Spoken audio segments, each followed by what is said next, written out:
Hey guys, welcome back to the channel. After the white paper was published yesterday, 12th of May 2025, there has been loads of concerns around the future of immigrants, both legal and illegal immigrants living and working in the United Kingdom. Now, if you check out, the white paper published on gov.uk, you'd see that it's, an 80-page document that captures the government's plan on restoring control over migration and also taking over the British border. Now in this video I'm going to talk about the summary of all of the things in the white paper published yesterday, and it's going to break it down into 9 different agenda of the government to reducing net migration. Now some of the things raised on the white paper will take effect immediately, while some of them will probably go through House of Commons, go through Parliament before it can take effect, while one of the things on the agenda would need to still be put forward to consultation before a final decision will be made on one of the agenda on the white paper. So if you're an immigrant in the UK, you're on the skilled worker visa, study visa, post-study, whatever visa you're on, you should want to stick to this video to the end so you have enough information to help you plan your future, because some of the things on the agenda on the white paper is definitely going to affect the future of immigrants living and working in the United Kingdom. If this sounds like something you'd like to know more about, don't go anywhere, keep watching to the end. And if you're coming across my channel for the first time, do well to hit on the subscribe button. On this channel I share everything UK immigration, transition into tech, and personal finance. You might want to join the amazing growing family. Without further ado, let's get right into the video. Before I get right into the video, I'd like to give a special shout out to the sponsor of this video, TechDrive.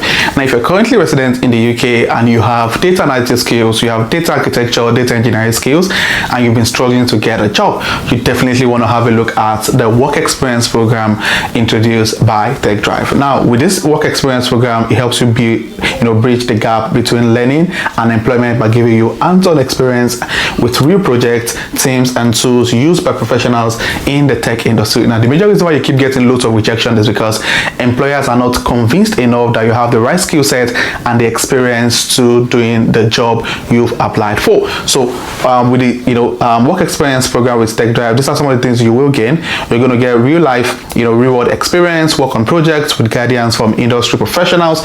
You're also going to work among teams. You're going to gain experience, practical knowledge using tools like SSIS, SQL, Power BI, Excel, and many more. You also get experience to get mentorship and feedback on some of the projects you will be doing during the course of the mentorship program. Your CV will be worked on, and you're also going to get a real life work experience from TechDrive on your CV. Now, who are those that should go on this work experience program with TechDrive? These are recent graduates in tech related fields, those who have done bootcamp or online courses, alumni with relevant data analytics skills. If you're looking at switching your career and moving into tech, this program is definitely for you. Anyone looking to strengthen their portfolio and job readiness, you have the skills but you need help to getting yourself ready for the job market, you definitely want to jump on this program. Now, how it works, all you need to do is just to apply. You can see the amazing testimony we've got from this program with TechDrive. So if you're ready to join the work experience program, all you need to do is to click on this register now, and you'll be directed to fill those forms in here, and an email will be sent to you by the TechDrive team on how you can get started. If you're tired of getting those rejections, you definitely want to jump on this work experience program with TechDrive. Related to the white paper publication, there are a couple of things that the government is trying to put into measure.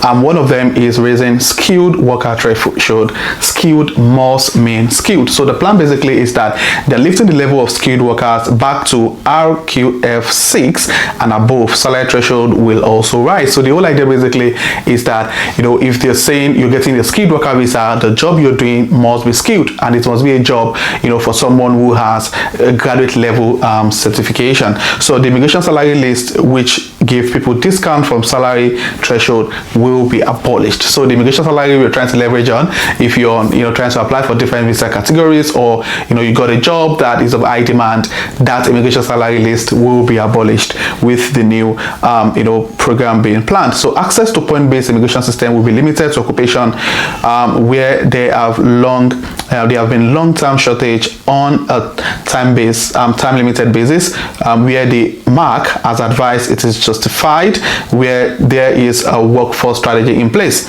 and where employers seek to recruit from abroad are committed to playing their part in increasing the recruitment from the domestic workforce. So yeah, the plan is to raise the skilled worker threshold. So if you're getting a job as a skilled worker, it has to be a job that is for highly skilled individuals. Now, the second thing on the white paper published is around the adult social care. Now, the plan basically is to end overseas recruitment for social care visas in line with the government's wider reform to skills thresholds. We will close social care visa to new applications from abroad. So it means that going forward, when this is implemented, anyone applying to work as a carer or a care assistant in the UK, you will no longer be able to do that as soon as new application is closed from abroad. So it means that from the transition period until 2028, while workforce strategy is being developed and rolled out, the government will permit visa extension and in-country switching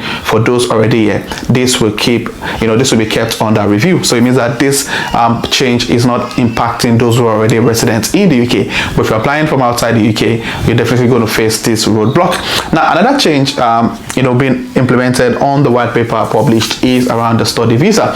So the government plan is that they will strengthen requirements for all sponsoring institutions must meet in order to recruit international students. I don't really understand the word recruit here. They're not recruiting international students.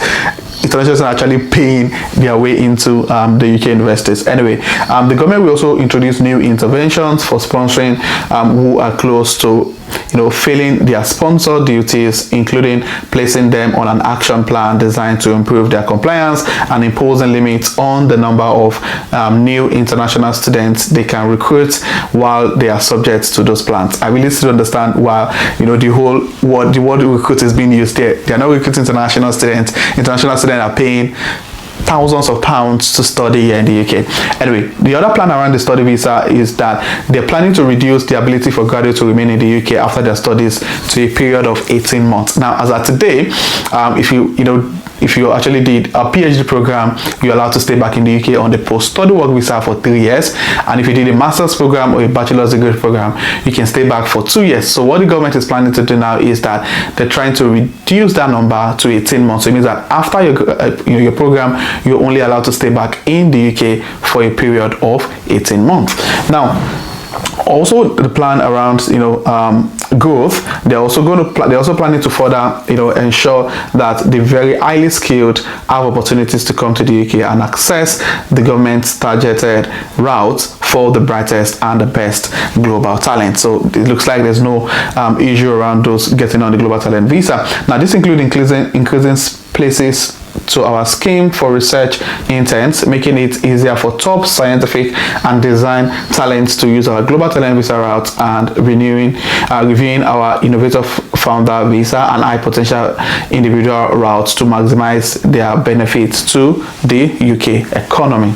Now, another agenda on the white paper is tackling abuse. So the government is also planning to put in new policies that would apply to individuals who claim asylum where conditions in their own country have not materially changed, particularly where they have claimed asylum after arrival. So there's going to be tighter visa control, restrictions, requirements, or scrutiny that will be placed where we have evidence of abuse based on clear assessment of the risk. There's also an agenda around the foreign national offenders. The plan is to reform the deportation system to ensure Home Office is informed of all foreign nationals convicted of offenses, not just those who go to prison. So if you're convicted of any offenses, there's going to be a plan around the review of deportation. And also another agenda is around English language. So the government is planning to introduce new English language requirements across a broader range of immigration routes for both main applicants and their dependents to ensure a better knowledge of English, including an assessment of improvement over time. Now, lastly, it's around end settlement and citizenship, and this is the major part where most immigrants living in the UK are a little bit more concerned around. The plan of the government is to double the standard qualifying period for settlements to 10 years. It means that you can apply for indefinite leave to remain until you've lived in the UK for 10 years, which is quite alarming. But yeah, the government plan basically is to expand the point-based system to both our settlement and citizenship rules. So they are based on contribution to the UK, with further details to be set out to Parliament by the end of the year. So this is not taking effect now.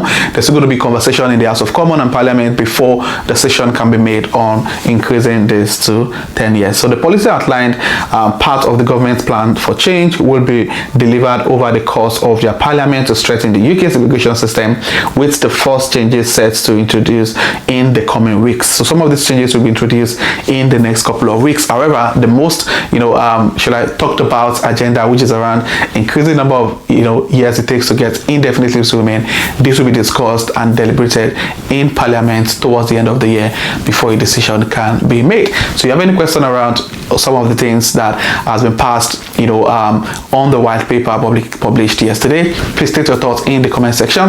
And if you're coming across the channel for the first time, do also hit on the subscribe button to join the amazing growing family. And my returning subscribers, thank you guys for being here. I really do appreciate you guys. So this will be the end of the video, and I will see you guys in my next video. Thank you.